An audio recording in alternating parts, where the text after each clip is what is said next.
The Centers for Disease Control and Prevention has declared this year's flu outbreak to be the worst on record since swine flu in 2009, and it only seems to be getting worse. Last week alone, 1 in 15 doctor's appointments in the United States was for the flu.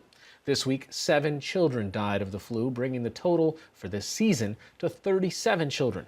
The CDC predicts there are still several weeks to go in the flu season. For some perspective, I'm joined by Stephen Ferrara, an assistant professor of nursing at Columbia University Medical Center here in New York. Well, what's different about this year's flu? What we're seeing this year is a lot of the strain of flu is H3N2. That is a strain of influenza. And this strain, we know it tends to be more severe.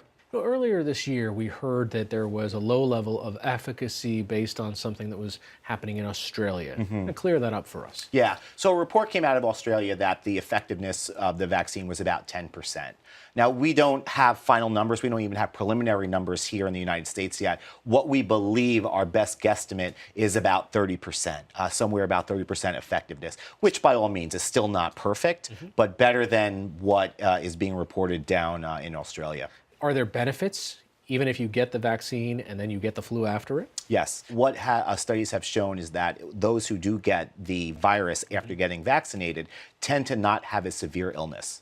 Are we working, or are we any closer to a universal vaccine so there's not this guessing game time and again? We're working on it, but we are years away from that being effective. We still grow the influenza virus predominantly in egg protein.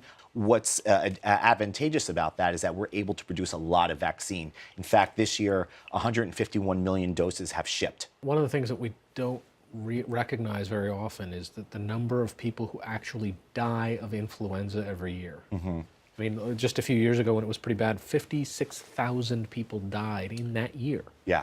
And those are numbers that we talk about in terms of the opioid epidemic, in terms of car crashes. That's right. The flu should be taken seriously. The best way to protect ourselves is through vaccination.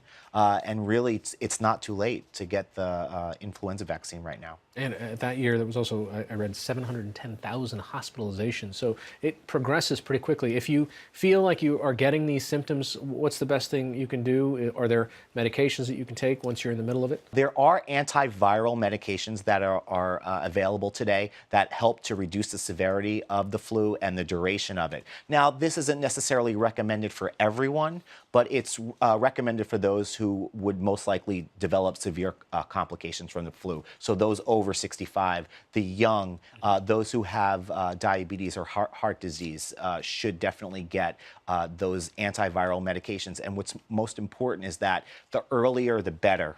So really within those first 48 hours of symptoms is the ideal time to take those medications. All right, Stephen Ferrara, Columbia University. Thanks so much. Thank you.